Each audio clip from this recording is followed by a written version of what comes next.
Well, good afternoon. It's great to be here with you guys on Jim Becker Live on LinkedIn and other channels as well. So glad you tuned in. So far, Ethereum is sucking a little win here. I'm not sure if it's going to hit the $5,000 mark that I anticipated, but remember, this is, I'm not a financial advisor, but we're going to figure that out, right? So I still am a believer in crypto. But across the board, everything is down on crypto. Today, I want to talk to you guys about handling problems. How do you handle problems? And dealing with the Ethereum situation is a prime situation. How do you handle problems like this, right? And how do you handle them with success and ease? That's even the more telling one. If you can do it with success and ease, everything changes. It's something we all strive for when there's a problem.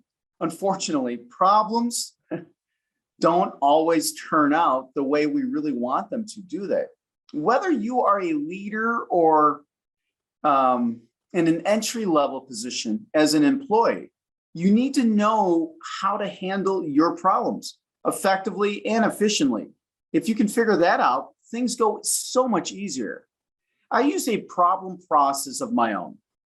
It's called the 3-problem process, right? It's really easy, 3 easy steps. I use it whenever there is something to resolve. Especially what I find is whenever there's integrity out of place, there's a problem that's going to arise. Anytime that I find myself not being authentic, there's a problem that I have to deal with. I also find that whenever I'm not causing the matter, there could be a problem that happens, or someone else that's accountable, and there's no cause in the matter. There's a problem. And especially one of my larger values is when taking on something larger than myself, problems do happen. You have to understand, if you're not having problems, things are going really, really easy. Right? The moment that you say, I don't want any more problems in my life, that's usually when you get off track and you're not really pushing everything forward. So we look for that easy way. And in that easy way, we're not really striving forward and building into the future. We're staying right where we're at. So in the 3-problem process, I use it whenever there's something that I need to resolve, like I said, and especially it's useful for large problems that can take days, weeks, or even months to solve, even quarters. I was dealing with this morning. So when there's multiple viewpoints to examine and multiple steps to consider, this process really helps. Also, before I continue, I want you all to share any problems that you are currently facing in the comments. Please put your comments down there and I'll get to them as soon as I get to the end of this, okay? And at the end of the stream, we'll see if I can help out at all, even the smallest point. So maybe we can together get into the right direction that we need to go into. And hopefully this helps you guys just a little bit as we move forward. So back to the problem process, right? There are 3 main steps, and each step has 3 sub-steps as well. When you follow through with the process, you should be able to solve any problem that you are having, or when someone else is having a problem as well. You can be that stand for them as we move forward. Everything from deciding where to take the team for lunch to negotiating a contract for your key account. Yeah, I mean, it's really, really easy. So let's get right into it. Step number 1. The first step is to be open-minded, transparent, and listen. It's important to get on the right foot when you're trying to solve any type of problem. You can't go into the process looking to steamroll everyone else in the room and win. It's essential to employ some empathy and figure out why the problem is a problem for everyone involved. Now, there are 3 sub-steps that I was talking about earlier. When we look at these, we really want to identify what are these sub-steps. In step 1 is to identify the problem. Break the problem down into silos. It's a lot easier breaking it into silos. That way you can chunk it and get feedback from those also that are involved. You can get so much insight from really listening to what other people have, especially on that feedback. So first, you have to identify the problem, get to the root of the issue, and make sure that everyone is going in the same direction. I've seen arguments last for days that ended up being over a simple misalignment in the direction. So it's important to get this out of the way immediately with your team. Absolutely. If we can do that, things go so much easier. The second step is to break down into the silos and get everyone on the same page. It's hard to solve the problems while everyone is holding their cards so close to their chest. That happens so much. And it's just a bad way of being. So when we're doing that, be careful. In order to be successful, everyone is going to have to offer some transparency so that every solution can be examined all the way down to its root cause. So we have to have that transparency. Obviously, there's always some data that can't be shared, but offer up as much relevant information as you possibly can in order to start coming up with the solutions. And last, get input from everyone involved. How often I've seen this in the past where people just shut down people and they don't get that. You need to get data from everyone and input. Absolutely. If this is a problem between just you and another person, this is pretty easy. It's just you two that need to talk it out. Or even better, it's just an interpersonal problem. You just need to take your own views into account, right? Take your own views into account while looking at others' views as well. You get that, right? I mean, it's so easy when you're dealing with this. However, if this is a large issue between 2 companies, it can escalate pretty quickly when you have everyone that wants to get their voice heard, everyone wants to get their way. In those cases, this can get much more complex, and you'll need a process to make this through this step alone. If you don't have a process, this is really hard. And I've seen this happen from time to time. Overall, you want to make sure that the issue has been looked at from all angles. I look at all problems kind of like a house. You have the front of the house that we're all used to, maybe the back of the house you're used to, but maybe the sides of the house you're not really paying attention to on a regular basis. Make sure you're looking at all sides of a problem like you would all sides of a house. This really helps you with all the angles. Once this is all done, you're ready to move on to step 2 of the problem solving process. So let's get into step number 2. Next up in this process, you need to take a step back and plan it out. By now, you should have gotten a good grasp of the problem and where everyone stands with this problem as well. And this is good, but you just can't jump straight in fixing the problem, right? You need to weigh out the options, figure out which one is going to work best for everyone that's involved. This step is one that, again, can break down into sub-steps as well. Remember, you can have 3 sub-steps. First is to do your researching on each problem. Research it entirely. This can happen either as a group where we're doing group think, or everyone can branch off and research their own proposed solution to later present. See, when you do this, each person has their own viewpoint or vantage point or angle, right? because some of us really get transfixed on one side of the house or one angle. Either way, you have to dig into all aspects and make sure that nothing is being overlooked or forgotten. Next is to measure these solutions in some way. I like using a SWOT analysis. You can really SWOT. So when we go through this, you can look at the pros and the cons and list them all out, right?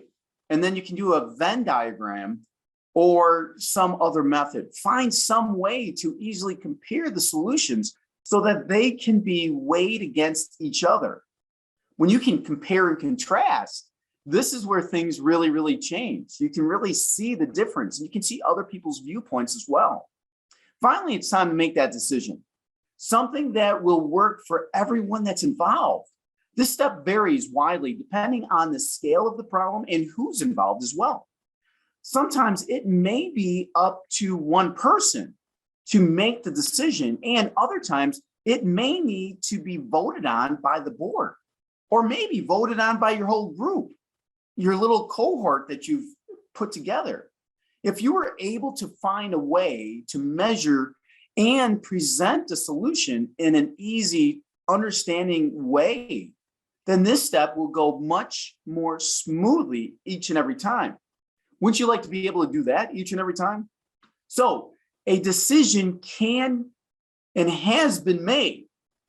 I guess everything is done now, right?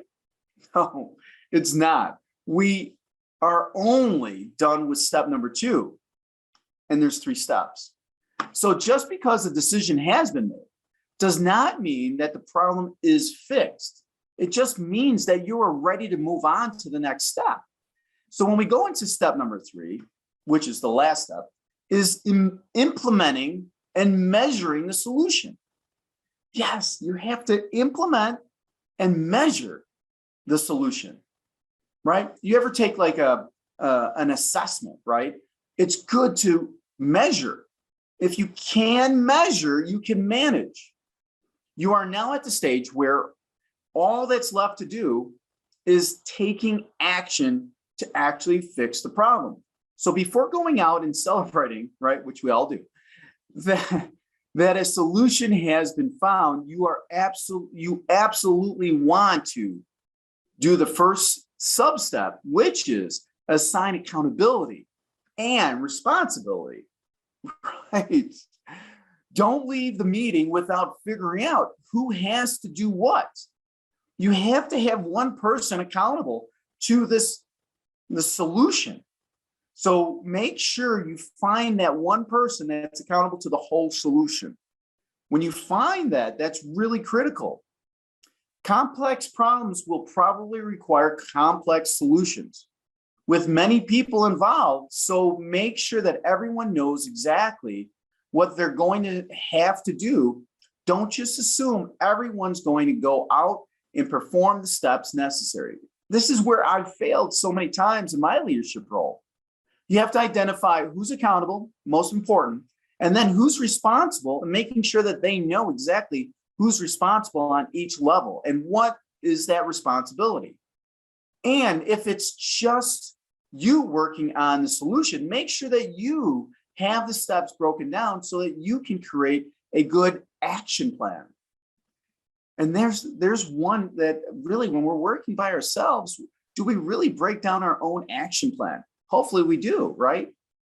Now that everyone's accountable to each one of the solutions, and the solution is underway, you are ready to move on to the sub step, which is to measure the changes. Right, you have to measure those changes. Where are you moving? Is it moving up? Is it moving down? You can see a lot in this story on the journey itself.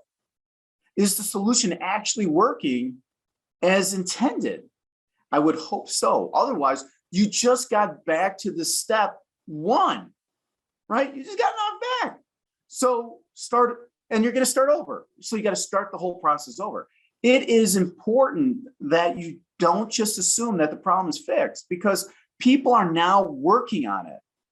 And finally, once the problem is, right? Once the problem is fixed, and resolve. Revisit the problem, right? Revisit the problem. Get everyone together again, or at least the main players, and have a post-mortem in every situation. Post-mortem, yes. Is everyone happy? Is the problem resolved? Did we miss something? Sometimes going through this whole process and re-looking at it and thinking it's just fixed, it's not fixed. There's something else that needs to be addressed. Every time there's an action, there's an equal and opposite reaction, right? So sometimes when we're fixing a problem, we could typically cause another problem to happen as well. This lets everyone's voice to actually be heard and see their opinions on the process. And we could really get to discover maybe possible better ways to handle these types of problems moving forward into the future. Every problem is different. Every single problem is different, just like each human being is different. We're all humans, right? That's where we get humanity. But each problem, each person is different. We all think differently. We all do different things. By doing this step, maybe you'll realize, hey, when this happens again, we don't need to have 10 meetings on this one particular problem. We maybe just need 2 because we've already created this whole format or SOP, right? So let's just take a look and see if we have any comments, questions, concerns as we go through here. So I'm not in the studio, so I have this other process here. So let's take a look here. Hi, Jim. Hey, good to see you, Sid. Bonjour. Hey, it's good to see you. Bonjour. Bonjour to you, my friend. So I totally needed this today. Well, Sandy, fantastic. I'm glad I could help in some way. See, when I'm going through, running an organization, being that leader, I see problems each and every day. I like taking these things that we're dealing with on an ongoing basis, because you're probably dealing with them too. And then breaking it out and delivering it to you guys so that you guys have like a little snippet each and every day. Let's continue on. Hi, Jim. Good to see you, Dwight. Let's go into here. I've been great. Danish, thanks. Glad to have you here again. Perfect job. Thank you. Hey, Jim. Would love an example. Role-playing example. Okay, that would be cool. A little role-playing. You know what? I would love to bring an example in. And I'm running out of time, and we need to secure the perimeter. If you guys know where that's from, that's good show. Thanks for sharing, Jim. What step is the most difficult for you? Realizing you're wrong, right? We go through this whole process and we realize that we made the wrong choice, right? It's hard to suck that up for some people. Like, okay, yeah, I tried that and it didn't work. Okay, great. Let's try something else. So when that happens, that's where being authentic really kicks in. And being authentic, saying, hey, I did mess up or I did fail. And it's okay to fail. It really is. You learn what to do in the future or what not to do, right? So in conclusion, thanks for your comments, guys. I do appreciate it. And that was the problem process that I go through on a regular basis. It's helped me really sort out countless problems and implement new solutions that leaves everyone happy. At least I try to make everyone happy. It's a real win-win. We want to look for that win-win situation where all parties are happy. So next time that you have a problem that really needs to be resolved, try this process out. First, be open-minded and listen. Open-minded and listen. Next, take a step back and plan it out. Take a step back and plan it out. And last, implement and measure the solution. Implement and measure the solution. I hope this helps you guys in the future, and definitely with all your problems that you arise. And if you say you have no problems, come on, please. We all have problems. And come out with a success on each and every one of them. I hope that happens. I hope something changes. I hope you see something from a different angle, a different viewpoint, a different side of the house. Thank you very much for tuning in. Happy holidays to each and every one. I hope you have a blessed holiday season. Thank you very much. Be safe and God bless. Bye-bye.